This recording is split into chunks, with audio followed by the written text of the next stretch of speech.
Então eu quero receber, vem cá, pastor Paulo.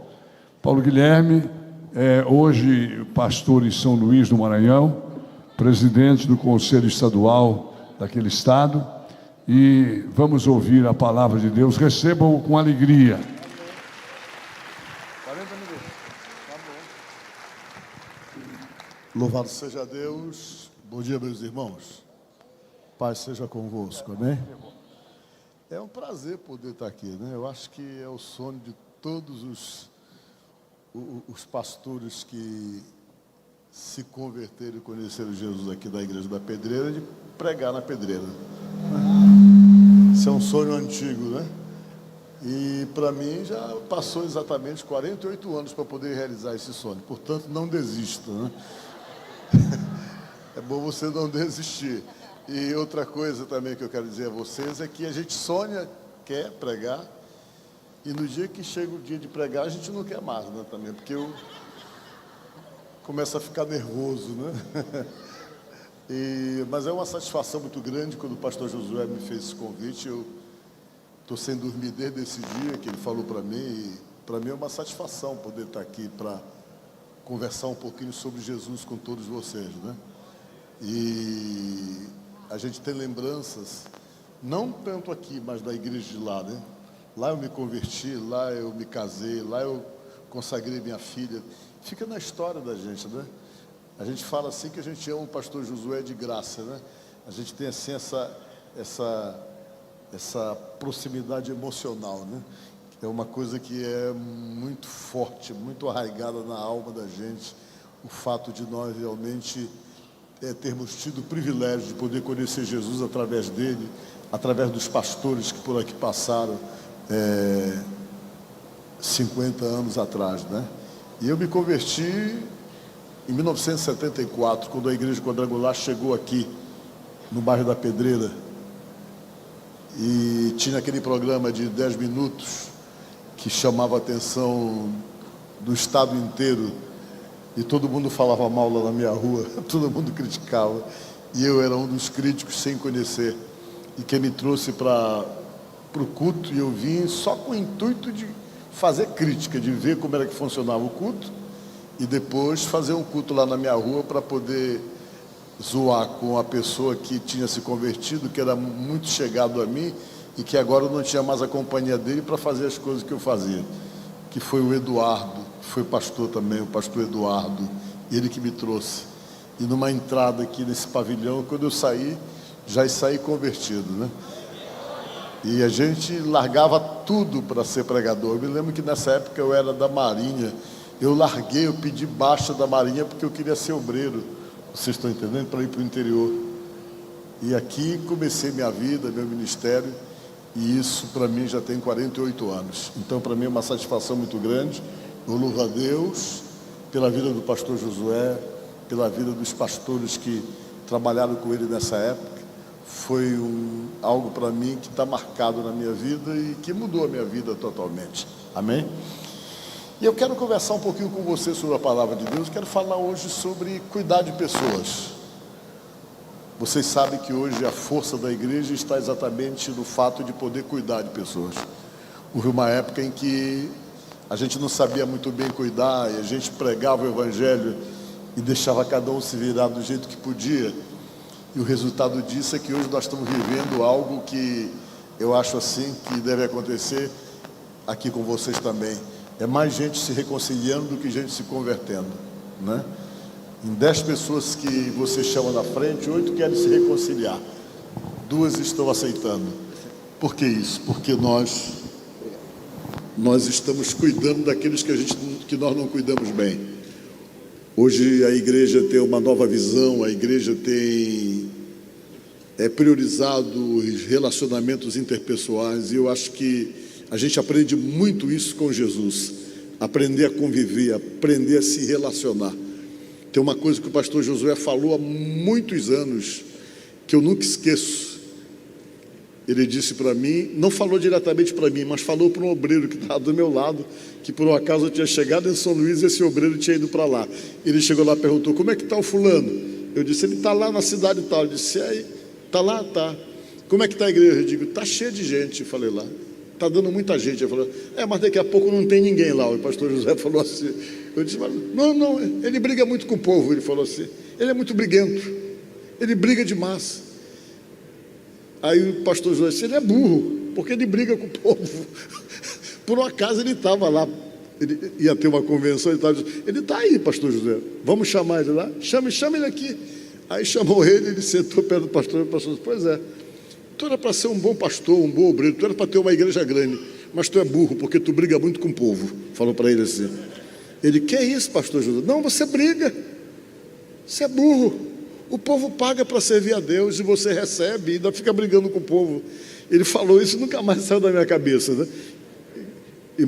Fica imaginando, e às vezes tem pessoas que têm problema de se relacionarem, e se você está dentro de uma igreja, você não consegue se relacionar com a sua igreja, você está fadado a ficar sozinho, vai ficar sozinho. Tem pastor que é muito grosso, que é estúpido, e a palavra de Deus fala que Deus rejeita, está na Bíblia que Deus realmente ia trocar os pastores por serem grossos e estúpidos. Hoje não cabe mais falta de educação no relacionamento com pessoas, as pessoas têm que ser muito bem respeitadas, e essas coisas a gente já aprende há tempo com Jesus, e eu quero conversar exatamente sobre a maneira como Jesus tratava as pessoas, amém? Vamos ler a palavra de Deus no livro do Evangelho de São João, no capítulo 1, do versículo, ou seja, capítulo 8, do versículo 1 e 2 do Evangelho de São João. João, capítulo 8, versículo 1 e 2. Jesus, no entanto, foi para o Monte das Oliveiras, aí diz assim, de madrugada voltou novamente para o templo e todo o povo se reuniu em volta dele e Jesus assentado os ensinava. Amém? Esse é o texto que eu queria ler com vocês. Vejam bem, Jesus estava muito tenso. Ele estava muito tenso porque ele estava vivendo um momento praticamente que eram os dias finais da vida dele, ele sabia disso. E ele estava na Galileia, e o pessoal começou a fazer pressão para ele ir para a festa judaica em Jerusalém, que estava acontecendo, que era exatamente a festa dos tabernáculos. E ele falou para todo mundo, está lá no capítulo 7 do Evangelho de João, que ele não ia. Ele disse, não, eu não vou lá. Eu não vou lá porque o pessoal está querendo me matar. O que é que eu vou fazer lá? Querem me matar antes da hora, portanto eu não vou. E todo mundo começou a fazer pressão, não vai lá, o pessoal todo quer te ver. Está todo mundo te esperando lá. Nesse momento já todo mundo conversava e comentava sobre Jesus. E havia entre as pessoas exatamente o quê? Uma expectativa da chegada dele, porque estava todo mundo lá nessa expectativa esperando, porque ele era a pessoa que todo mundo falava, era o assunto do momento, e ele simplesmente disse que ele não ia. Os irmãos dele estavam reclamando e chegaram até mesmo a dizer com ele, porque diz lá no capítulo 7 do Evangelho de São João, que os irmãos dele não acreditavam nele mesmo, e estavam dizendo, vai lá porque as pessoas precisam te conhecer, te mostra, te revela ao mundo. E ele disse que não ia. Só que todo mundo foi embora para Jerusalém, para a festa dos tabernáculos. E ele, depois que todo mundo foi, ele resolveu ir, diz a palavra de Deus. Ele só foi depois que o pessoal partiu na frente. Quando ele chegou em Jerusalém, as pessoas estavam perguntando, ele vem ou não vem, diz a palavra de Deus. Ele vai vir até nós, os gregos, pessoas que vinham de fora, todo mundo querendo saber sobre ele. Algumas pessoas teciam comentários com respeito à pessoa dele, dizendo, será que ele é mesmo o Messias? Será que ele realmente vai estar conosco aqui? E alguns, diz a palavra, que ficavam calados, ou seja, falavam baixinhos e não comentavam muito, porque ficavam com medo exatamente da represália causada pelo sistema religioso, que já estava simplesmente melindroso e chateado com Jesus. E todo mundo falava, mas ficava com medo, porque sabia da pressão que havia por parte do sistema religioso do lugar. Até que ele chegou para participar da festa, e as pessoas só olhavam para ele. Ele era a atenção lá no templo. Onde ele chegava, as pessoas estavam ali querendo ouvir ele falar alguma coisa. Uma certa hora ele abriu a boca para falar, ele disse, estão querendo me matar, ele disse. Eu sei que estão querendo me matar, está lá no capítulo 7 do Evangelho de João, ele reclamando sobre isso. Alguns dizem, não, tu está delirando, ninguém quer te matar não. E ele falando que as pessoas queriam matá-lo antes da hora, e todo mundo muito preocupado daquele sistema que estava ali, olhando, vendo a popularidade dele. E quando chegou no último dia, ele fez o que ninguém imaginava. Ele parou, tinha muita gente ouvindo, já que ele estava chamando muita atenção. Ele disse assim bem alto: aquele que tem sede, que venha a mim e beba, disse ele. Ele falou essas palavras e foi requisitar um espaço no templo para poder fazer uma reunião. E com certeza foi muito difícil conseguir esse horário para fazer essa reunião dentro do templo. Quem era Jesus, na verdade? Jesus era uma pessoa que era odiada pelo sistema religioso, que era reconhecido pelo povo como alguém de muito poder e de muita autoridade, e ele batia de frente com o sistema religioso dominante, se sentia extremamente incomodado com as coisas que ele falava, mas o sistema tinha que tolerar ele. O sistema tinha que tolerar Jesus e tolerar exatamente as suas pregações e os seus ensinamentos, que geralmente confrontavam com os ensinamentos dos rabinos. Mas as pessoas tinham que recebê-lo e respeitá-lo, porque também ele era rabino. Ele havia estudado para aquilo. Para vocês terem uma ideia, Jesus era mestre. E uma pessoa, para ser mestre e ser reconhecido como mestre, ele tinha que estudar muito. E Jesus estudou muito para poder ter o título de mestre. Não é à toa que até as pessoas que não gostavam dele chamavam ele de mestre. Até as pessoas que o odiavam reconheciam ele como mestre, porque ele tinha o título, e para poder ter esse título tinha que estudar, e ele fez tudo isso exatamente para ter legalidade de ter discípulos.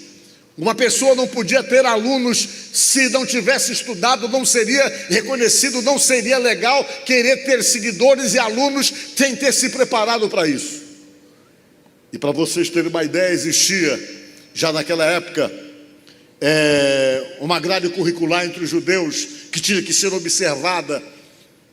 E Jesus, pelo que se entende, pelo fato de ser mestre, deve ter cumprido ela na sua integridade. Como era que funcionava isso? O menino, quando nascia, que tinha 6 anos de idade, ele ia para a escola que geralmente tinha nas sinagogas. Entrava numa fase do primário curricular que era chamada de Beit Sefer. Ele estudava ali dos 6 até os 10 anos. Ele aprendia toda a Torá, aprendia toda a lei judaica. Quando ele completava 10 anos, ele já tinha decorado todas as leis judaicas do Pentateuco, dos 5 primeiros livros da Bíblia. E quando ele terminava aquela fase, aos 10 anos, ele passava por uma prova para saber se ele poderia continuar a segunda fase de estudos. Se ele desistisse, ou se ele realmente não tivesse qualificado para isso, ele voltava para casa e ia aprender a profissão do pai e ia tocar a sua vida. Mas se ele passasse, ele entrava na segunda fase de estudos, que ia dos 10 aos 14, aos 15 anos, que era chamada de Beit Midrash. Essa fase dos estudos, ele ia se aprimorar um pouco mais na lei, ia conhecer um pouco mais da história de Israel, ele ia em busca do verdadeiro significado da lei, e havia um aprimoramento para poder realmente preparar aquele menino que passava da primeira para a segunda fase, porque sempre a intenção era fazer dele um rabino. E depois que ele estudava até os 14, até os 15, ele parava e entrava numa nova fase. Fazia uma prova, e depois que ele fazia essa prova, se ele fosse aprovado, ele continuava os estudos. Se não fosse aprovado, ele voltava para casa para aprender a profissão do seu pai. Mas se caso ele fosse aprovado, ele entrava na nova fase, que era Beit Talmud. E nessa fase ele ia estudar dos 14 até os 30. Ele estudava nessa fase, ele aprendia tudo sobre o Velho Testamento, aprendia tudo sobre a lei, aprendia tudo sobre os profetas. E além de aprender tudo sobre os profetas, ele andava junto com o rabino que deveria então ser o seu mentor para poder prepará-lo. E quando ele entrava nessa fase, ele era chamado de Talmidim, era o nome.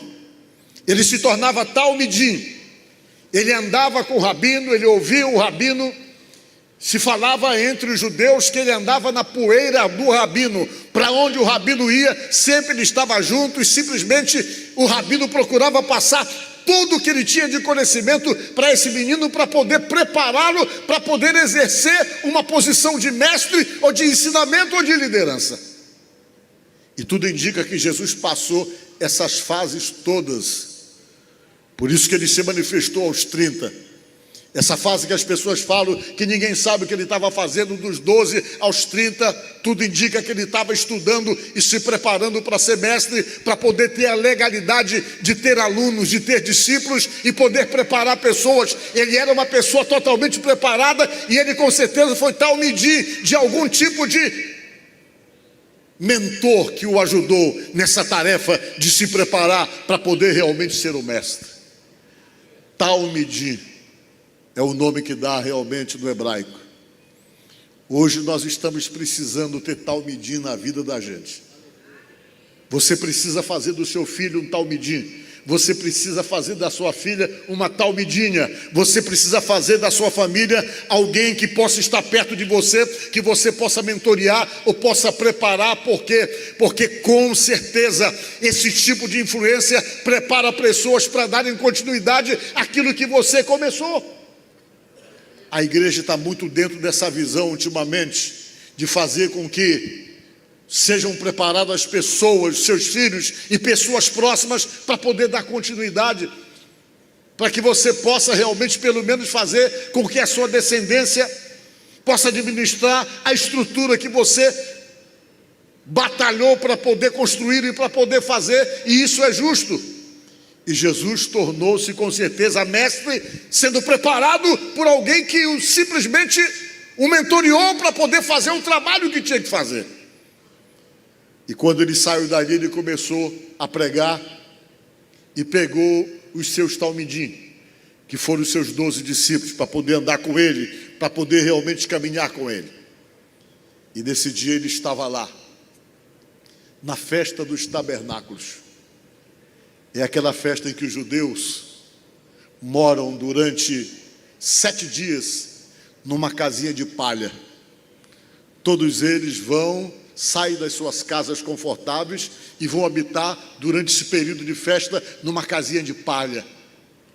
Deus estabeleceu essa festa para que eles não esquecessem que durante 40 anos eles viveram em casinha de palha no deserto.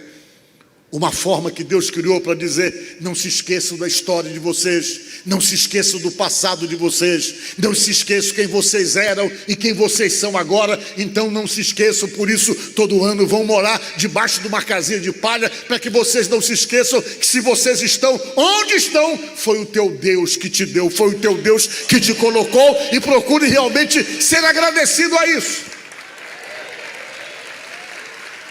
E até hoje os judeus costumam no período habitar na casinha de palha. Dia 29 agora começa a festa deles. Vai até o dia 6 de outubro. Você vai em Jerusalém, está todo mundo lá nas casinhas de palha. Eles fazem as casinhas de palha na frente da sua residência. Em todo lugar que você anda tem casinha de palha, para eles não se esquecerem de onde eles vieram, não se esquecerem quem eles eram e como eles estão agora. Tudo é obra de Deus, uma forma que Deus faz exatamente para que eles não se esqueçam exatamente de exercer a gratidão, que é alguma coisa muito importante para Deus, quando nós somos gratos por aquilo que Deus tem feito em nossa própria vida. Gratidão. E Jesus estava lá na festa. Quando acabou a festa, no final da festa, ele deve ter pedido um espaço do templo para poder fazer uma reunião com os irmãos. Só que as pessoas deveriam criar dificuldade para ele. Ele tinha direito a ter espaço no templo. Ele era mestre, ele era Rabone, ele tinha legalidade para ter espaço no templo, ele tinha legalidade e autoridade para poder pegar a palavra quando chegava na sinagoga. Tinham que dar a palavra para ele, porque ele era mestre. E ele pediu espaço, mas parece que o pessoal colocou dificuldade.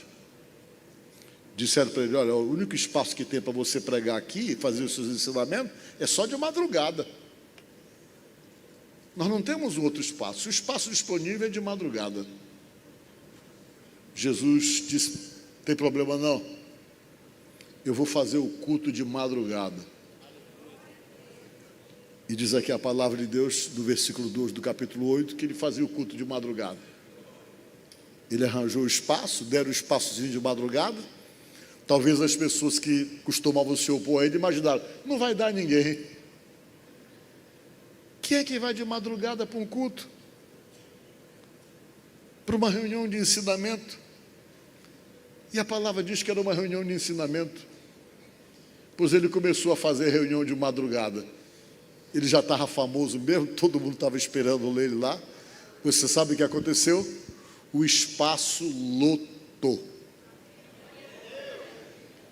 Encheu de gente, de madrugada. Quando o espaço lotou de madrugada, o pessoal que era do contra: mas não pode.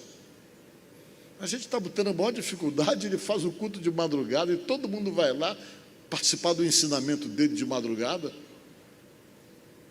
Vamos armar uma para ele. A gente tem que dar um jeito de armar uma bem feita para ele, para poder fazer ele cair no descrédito.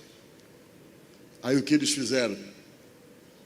Resolveram armar uma pegadinha para Jesus. Uma pegadinha. Arranjaram uma mulher que morava em Jerusalém. Ela era prostituta, e o pessoal que morava ali sabia, e resolveram usar ela como instrumento para poder afrontar Jesus e fazer Jesus entrar numa situação de contradição. Prenderam ela, e na hora do culto de madrugada, Jesus está lá sentado ensinando as pessoas. Quando ele vê um grupo de pessoas chegam trazendo, dominado, uma mulher, segurando uma mulher, dominando ela, trouxeram ela, arrastaram e colocaram no meio do salão, do local onde Jesus estava fazendo reunião. E um deles, que odiava Jesus, mas que tinha engolido o fato dele ser mestre, gritou: mestre, essa mulher foi flagrada em adultério, e a lei de Moisés manda que ela morra apedrejada. O que é que tu tens para dizer? Matamos ou não ela apedrejada? Eles esperavam uma resposta de Jesus. Jesus dizia: não, matem. Eles diziam: ó, mas não é tu que vive pregando aí, dizendo que veio salvar os pecadores? Se ele dissesse: não matem, eles falaram: mas não é tu que pregas direto aí, que tu vieste cumprir a lei, por que tu não cumpre agora? Eles achavam que uma resposta ou outra, eles teriam argumentação para criar uma narrativa, para tentar simplesmente colocar em descrédito as palavras de Jesus, querendo dizer que ele não tinha uma posição firme, que não tinha certeza do que falava, e o que realmente eles imaginavam, que Jesus teria que dar uma resposta. Só que ele não deu nem uma resposta nem outra. Ele parou, olhou para todo mundo, e quando ele olhou para todo mundo, ele, por ser Deus, ele conhecia a vida de cada um que estava ali. Ele olhou para todo mundo que estava ali acusando aquela mulher, ele parou e disse: olha, aquele que se achar sem pecados, que seja o primeiro a tirar a pedra sobre essa mulher. E diz a palavra que ele se abaixou e começou a escrever no chão. O pessoal que estava ali se assustou com aquela atitude dele de escrever no chão. Por quê? Porque para um judeu escrever no chão era sinalizar o pior para eles.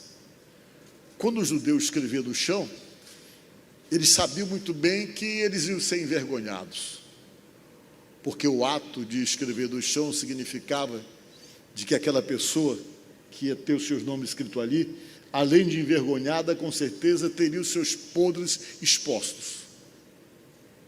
Isso está lá em Jeremias 17:13, que diz assim: ó Senhor, esperança de Israel, aqueles que te deixam serão envergonhados, e os seus nomes serão escritos no chão. Está lá. Como é que se fazia? Jesus, quando começou a escrever no chão, com certeza, Jesus começou a expor os podres de cada um. Tu está aqui acusando essa mulher, mas tu fez isso, tu andou com ela, e começou a colocar, ele começou a escrever, ficou escrevendo lá. Os camaradas que estavam lá acusando olharam, talvez quando viram os seus nomes lá registrados no chão, escrito, eles vazaram do lugar, porque ia acontecer a vergonha, porque ele ia envergonhar todo mundo que estava ali, que estava todo mundo com o dedo em riste apontando para aquela mulher, mas Jesus estava disposto simplesmente a envergonhá-los. Esse foi o único motivo para eles poderem sair às pressas do lugar, porque eles não tinham sensibilidade, eles não estavam preocupados com o que Jesus falou. Eles estavam ali realmente de caso pensado, coração armado, pensamento armado, resistentes a Jesus. A única coisa que poderia realmente fazer com que eles saíssem às pressas dali era exatamente o fato de serem envergonhados diante de todos. Todo mundo saiu às pressas, porque Jesus ia começar a falar, ia começar a jogar na cara de cada um realmente o que eles eram, os hipócritas, que só sabiam acusar os outros, mas que não eram perfeitos, e no entanto estavam exigindo perfeição de uma mulher. Todo mundo saiu dali às pressas, e quando eles saíram, Jesus, daquele jeitinho amoroso dele, carinhoso que ele é, Jesus é muito amoroso, é muito gente boa. Ele tolera você, tolera a mim, a gente fica dando trabalho e Ele não desiste da gente. Deus não desiste da gente. Às vezes a gente desiste de pessoas facilmente, mas Jesus não desiste, o próprio Deus não desiste. A Bíblia diz que o Espírito Santo tem ciúme de você, a Bíblia diz. Ele não quer dividir você com nada. Quando você está fraco, Ele vai e tenta simplesmente levantar você, porque Ele não quer perder você. E às vezes tem pastores que fazem de tudo. Não me importo não, se quiser sair, realmente a porta da igreja é a serventia da casa. Jesus nunca faria isso. Nunca faria isso. Ele nunca desistia das pessoas facilmente. O Espírito Santo não desiste de você facilmente. A Bíblia diz que quando você está fraco, Ele vai, envolve você. Você começa a orar, começa a chorar, começa a derramar lágrimas, começa a gritar, começa a urrar. É Ele dentro de você dizendo: não desiste dele, Pai, sustenta ele, sustenta. Não deixe ele desistir, porque Ele ama você. Ele não desiste de você. Da mesma forma, Jesus quer que você tenha essa visão que Ele tinha, de não desistir das pessoas, ainda que elas te dê trabalho, ainda que elas sejam de difícil convivência, ainda que elas sejam complicadas, não desista delas. Jesus parou, olhou para aquela mulher e disse: cadê os teus perseguidores? Ela: foram embora, Senhor. Jesus: pois é, eu também não te condeno, não vou te condenar, mas também não vou concordar com as besteiras que você está fazendo, as loucuras que você faz. Eu não posso concordar com o que você está fazendo, com a vida que você está tendo, mas eu vou dizer para você uma coisa que, se você ouvir, vai ser muito bom para você. Vai e não peques mais. Acerta a tua vida. Procura viver direitinho. Para de seguir esse caminho que você está seguindo. Meus irmãos, essa é a questão de Jesus. Jesus, quando olha para uma pessoa que tem defeito, ele não olha só para o defeito, ele olha para as causas, o que realmente causou, o que provocou determinados defeitos. E você vai ver, todo comportamento alterado e deformado tem um histórico de passado que realmente transformou aquela pessoa naquela pessoa difícil. Tem gente que são armadas, tem pessoas que são feridas, tem pessoas que são machucadas, tem pessoas que têm um histórico de vida que são tão deformadas, tão machucadas, que quando vêm para Jesus é necessário haver um tempo para poder ser sarado, para poder ser tratado. Imagine vocês o que é pessoas que vieram de um relacionamento difícil, pessoas que foram abusadas, pessoas que foram agredidas,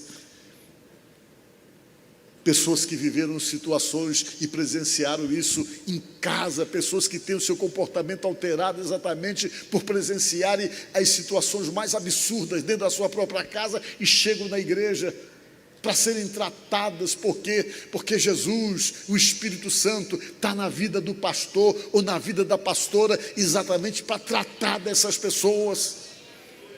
Nós temos que cuidar delas.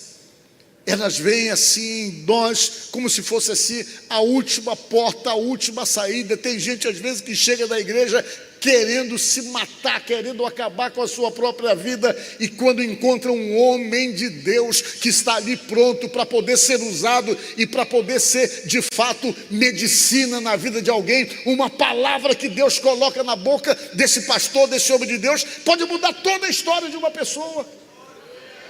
Você é instrumento de Deus para tratar de vidas, para cuidar de pessoas, para ser paciente, para ser amoroso, para ser tolerante, para estender a mão. No seu coração não tem que ter ressentimento, você não tem que ter posicionamento de confronto com pessoas que Deus coloca na tua vida para você cuidar, para você tratar. Seja pastor, aprenda a cuidar, seja amoroso, procure agir como Jesus, porque se você fizer isso, não tem limite a realmente até o que Deus vai fazer através de você e lá no lugar onde você foi colocado.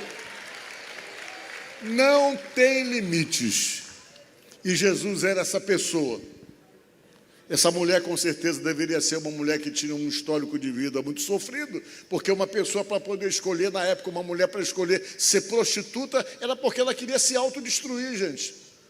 Porque era muito perigoso ser prostituta na época. Uma hora para outra ela seria morta e apedrejada até morrer, porque isso fazia parte da lei, da constituição do lugar. Era lei. E quando a mulher se expõe a tal situação, ela já estava querendo se autopunir mesmo, sabe lá por que razão?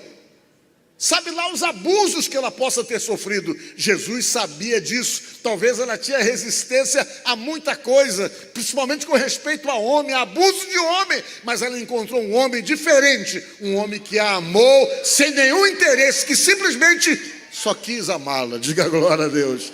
Jesus é assim. Olha, gente, Jesus é gente boa demais.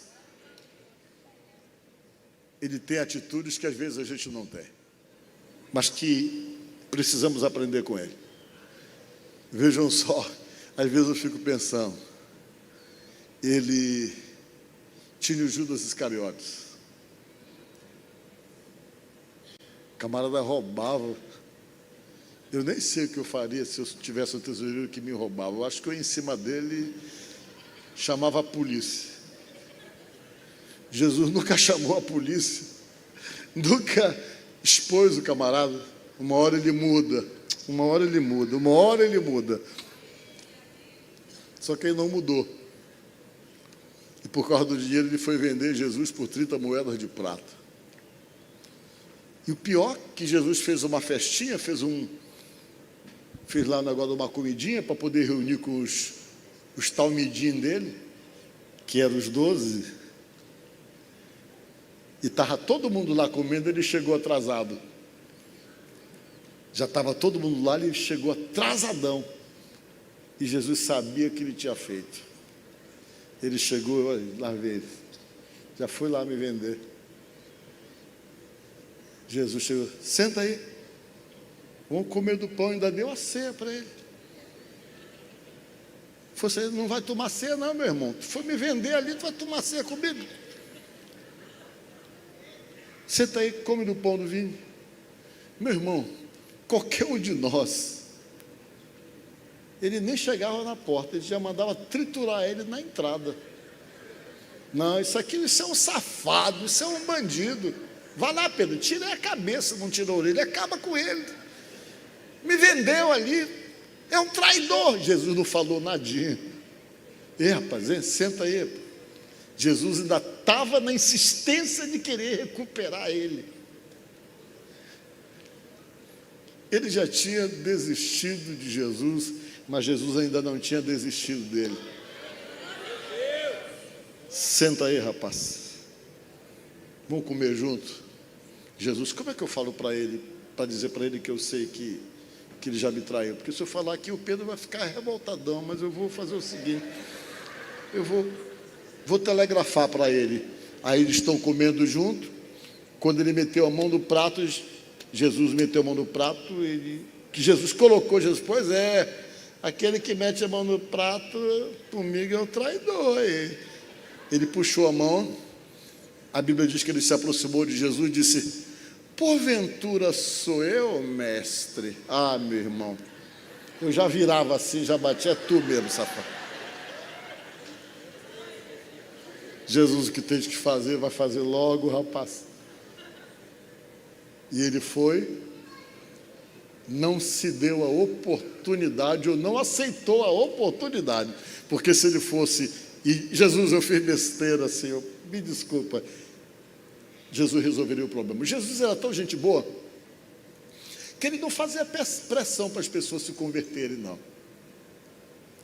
Ele andou com Pedro a vida toda, e a Bíblia diz que o Pedro nunca foi convertido. Jesus um dia chegou, Pedro, olha Pedro, quando tu te converteres, tu vai e apacenta meus cordeiros. Está lá na Bíblia Jesus falando para ele. Isso quer dizer que ele não era convertido. Rapaz, tu não é convertido não, mas quando acontecer isso, tu vai e vai cuidar das minhas ovelhas. Enquanto isso, tu anda comigo aí, tu é meu talmidi. E ele andava com Jesus. Jesus nunca disse, Pedro, olha, a partir de hoje tu anda comigo, joga fora essa arma, não precisa andar armado. Jesus nunca disse, pois o Pedro andava armado. No dia que ele tirou a orelha do soldado, a única coisa, para, rapaz, para com isso, eu vou consertar a orelha do camarada lá, que tu tirou a orelha dele, vem cá, olha, vem cá, deixa eu explicar uma coisa. Jesus chegou aí, coloca essa tua espada na bainha, guarda isso, coloca na bainha. Quer que eu desenhe? Coloca na bainha isso aí, rapaz. Tu não sabe que aquele que com ferro fere, com ferro será ferido? Outro diria assim, joga fora isso, rapaz. Não, coloca na bainha. Por quê? Jesus sabia que quando chegasse a hora, aquele covardão ia deixar de ser covardão, ia deixar de ser fanfarrão, não ia andar mais armado, porque a arma dele seria a palavra de Deus. Isso é cuidar de pessoas e saber esperar. E um fato, um amigão dele, o Pedrão, não, olha, a gente está aqui, estamos aqui para o que deve é. Ah, não está não, estamos aqui. Ó, Jesus, todo mundo pode te largar, mas eu não largo não, eu vou com o senhor até o fim, Jesus. Não vai não, pá. Olha, antes que o galo cante por 3 vezes, tu vai me negar. Eu não. Tu vai, rapaz, tu vai me negar. Não vou, não deu outro. Jesus está lá, quando o galo cantou, ele já tinha uma mulher chata, era aquela mulher que ficava falando toda hora. Eu estava muito frio, tinha uma fogueira, e ele ia para perto da fogueira. Quando ele ia perto da fogueira, a palavra de Deus fala que a mulher que era parenta do tal do sujeito que perdeu a orelha, o Malco, ela era parenta do Malco, ela conhecia ele. O Pedro, ela chegou, vem cá, tu não é um dos galileus que acompanhava? Não, nem sei quem é esse homem aí. Nunca vi ele na minha vida. Ele pegou, saiu. Ele veio a segunda vez, a mulher, não, mas tu é não. Para com isso, eu não sou, não conheço ele. Vazou. Na terceira vez ele saiu espraguejando. Não sei não, nem sei quem é ele. Sou nada de Galileu. O galo cantou. Quando o galo cantou, Jesus lá, olhando para ele, que ele olhou para Jesus e disse, te falei? Te falei. Ele saiu dali, foi chorar. Se acabou chorando. Se acabou chorando. Quem não falava nada ficou do lado de Jesus foi o João, ficou até o fim. O restante tudo vazou, tudo correu. Aí Jesus foi lá no inferno, foi para o céu, depois voltou para o céu. Bem, agora eu vou lá conversar com ele. O camarada que mais me preocupa é o Pedro, Jesus pensou. Está para baixo. Vai ficar marcado, vai gerar um trauma na vida dele. Vai viver marcado a vida toda por aquilo que a psicologia chama de memória olfativa. Você sabe que a memória olfativa é um negócio tão sério. Dizem que é o sentido mais forte do ser humano, é a memória olfativa. Como assim? Você vai entender. Por exemplo, quando você era adolescente, você teve uma namorada. Essa namorada, você teve um relacionamento com ela muito pesado emocionalmente, né? Uma carga emocional forte, de muita briga, de muita confusão. E tudo aquilo que acontecia naquele momento vai ficando marcante. Se ela usava um perfume, por exemplo, aquele perfume que ela usava vai ficar na tua cabeça, na tua memória olfativa. Vai passar 200 anos. O dia que você sente aquele cheiro, você vai lembrar dela. Os homens que estão aqui, é verdade ou não é? Duvido que você levante a mão, você não vai levantar. É desse jeito, né? Tua esposa está aqui? Ah, pois é, você está falando isso aí. Então o que acontece? É a memória olfativa, o cheiro, né? É igual música também. Se você ouvir uma música, aquela música tocou, você... é a música da sofrência com a fulana quando eu tinha 16 anos e tal. Aqui vem na tua cabeça, isso aí é o cérebro da gente. O Pedro, meu irmão, daquele dia em diante, era sentir cheiro de fogueira, ele ia lembrar, ixi, fiz a baianada, meu irmão, foi na fogueira, não quero ver esse negócio de cheiro de fogueira, que eu me lembro de um episódio aí, isso ia gerar um trauma, um bloqueio na vida dele. Jesus, eu tenho que consertar aquele cara, senão como é que ele vai revolucionar o mundo com esse bloqueio dele aí, com esse complexo dele, toda vez que ele sentir cheiro de fogueira, eu vou dar um jeito. Aí Jesus fez o quê? Jesus fez aquilo que é ressignificar as coisas para a gente. Essa ressignificação é uma obra de Deus na vida da gente para poder nos livrar de determinados complexos, determinados traumas. É você pegar toda uma situação que transporta, que leva você a um passado, a uma lembrança, e criar um fato novo, criar um cenário novo que tenha uma carga emocional forte e pesada, para você poder simplesmente substituir aquilo na sua mente, na sua cabeça. Essa ressignificação ela é muito importante. Jesus fez o quê? Olha como Jesus é gente boa. Nesse dia diz a Bíblia que os apóstolos estavam simplesmente para baixo. Para baixo. E ele resolveu, vamos pescar, gente, vamos pescar, vamos pescar, vamos pescar. Nesse dia que eles saíram para pescar, eles não foram pescar para ganhar dinheiro, foram pescar para desaparecer, foram pescar assim para poder aliviar a cabeça dos fatos que tinham acontecido nas últimas semanas, que eram pesados demais. Eles saíram para pescar para poder se descontrair um pouco, e foram pescar. Mas estava dando tudo errado até no lazer, que era uma pescaria de lazer. Chegaram lá para pescar, a Bíblia diz que não pescaram nada. Aí quando eles estão lá no meio do mar tentando, apareceu uma pessoa na beira da praia lá, olhando, eles lá no meio do marzão lá.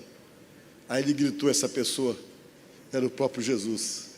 Depois de ressuscitado, aparecendo lá para poder consertar uma situação, preocupado com uma pessoa e tentando reestruturar emocionalmente uma pessoa que estava extremamente abalada, que era o Pedro.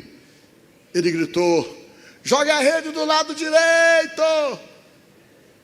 Aí o pessoal olhou, o Pedro, eu conheço essa voz. Eu sei que é ele. A Bíblia diz que ele pulou dentro d'água, ele estava até despido e saiu nadando. Quando ele chegou lá na beira, Jesus, ei rapaz, senta aí. Sabe o que Jesus fez? Acendeu uma fogueira.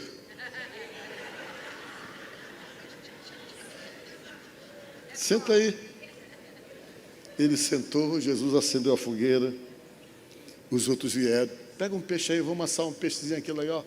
Aí botou o peixe, começou a assar em volta da fogueira. Eles sentaram lá, sabiam que ele tinha ressuscitado. Aí Jesus começou a conversar com todo mundo, olhou para o Pedro e disse: ei, Pedro, tu me ama? O Pedro olhou e disse: Senhor, eu sei que eu fiz umas burradas aí, uma besteira, mas eu quero dizer que eu te amo. Jesus, tá bom. Se você me ama, então você vai ser pastor agora. Você vai e apacenta os meus cordeiros. A fogueira lá queimando. Jesus conversou. A segunda vez: Pedro, ele disse: sim, Senhor, tu me amas? Jesus perguntou, ele disse: ó, Senhor, eu te amo, sim, muito. Eu amo muito o Senhor. Tá, então tu vai agora, tu vai deixar de ser pescador, tu voltou para cá de novo.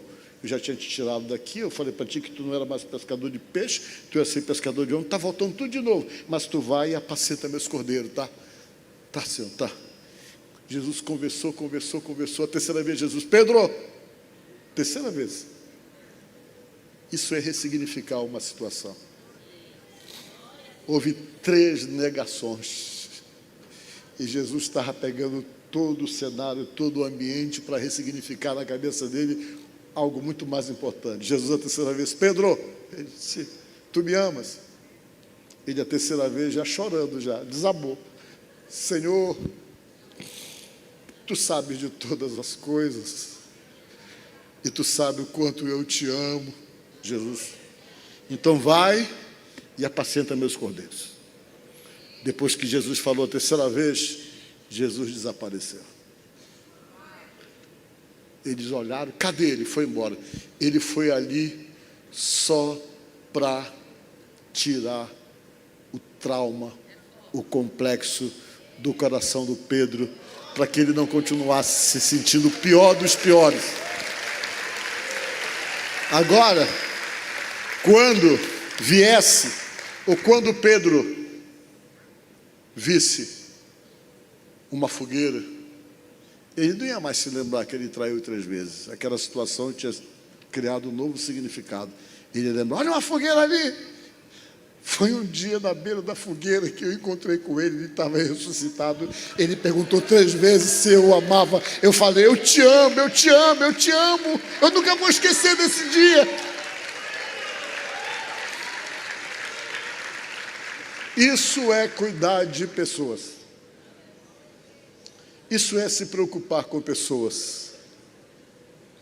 Você lida com pessoas imperfeitas, você lida com pessoas que dão trabalho, você lida com pessoas que podem te magoar, podem te machucar, podem fazer você chorar, mas esteja acima de tudo isso, porque você foi chamado exatamente para cuidar delas sem esperar nada delas. E quando você faz isso, você nem está fazendo por elas. Você faz pelo Deus que você tem e pelo chamado que Ele colocou em você. Amém? Que Deus abençoe você. Que Deus te abençoe, que Deus te ajude no nome de Jesus. Amém.